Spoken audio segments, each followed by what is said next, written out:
Australians living in marginal seats can expect a barrage of attention from the Prime Minister and opposition leader, with Scott Morrison and Anthony Albanese kicking off the first full day of the election campaign in seats they're hoping to flip.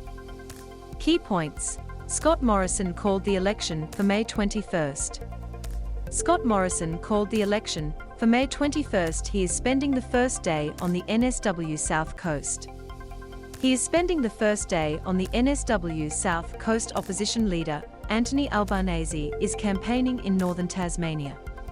Mr. Morrison made a short trip from Canberra to Nora on the New South Wales South Coast, where the Liberals are hoping their star candidate, former State Transport Minister Andrew Constance, can pick up the seat of Gilmore from the Labor Party.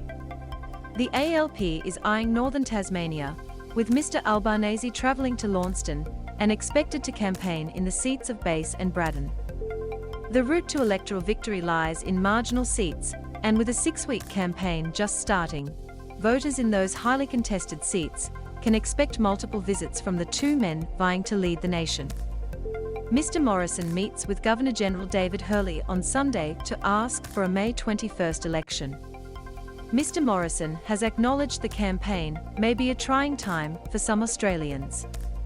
"I get it, that people are tired of politics as we go into this election," Mr. Morrison said after visiting the Governor-General on Sunday to recommend a May 21st poll. "But this election and this campaign is incredibly important because there's so much at stake for Australia and our future." He rejected suggestions that voters were tired of him more than politics. "Well, it has been a tough few years. People have been getting through the pandemic," he told the ABC. "People tired of politicians." Liberal MP Bridget Archer defeated Labor's Ross Hart in the seat of Bass in the 2019 federal election. The seat of Bass, which covers Launceston and northeastern Tasmania, is the Liberals' most marginal electorate, held by Bridget Archer by just 0.4%. Anthony Albanese has already visited Bass 4 times since the end of Parliament last year, and Scott Morrison twice in the same period.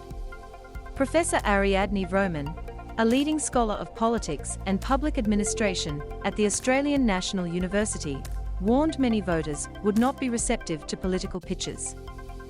"People are tired and not entirely feeling warm about politicians in general," she said. "So, it is going to be a hard election campaign to try to capture people's attention."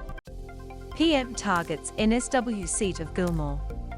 In Gilmore, Mr. Morrison is promising $40 million of road upgrades for a region affected by the Black Summer bushfires and an influx of visitors and new residents.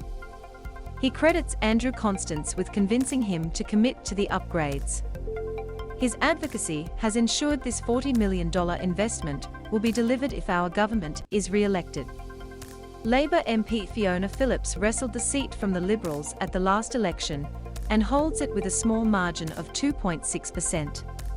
But Mr. Constance hopes his prior job as a state MP will see voters switch their support to him.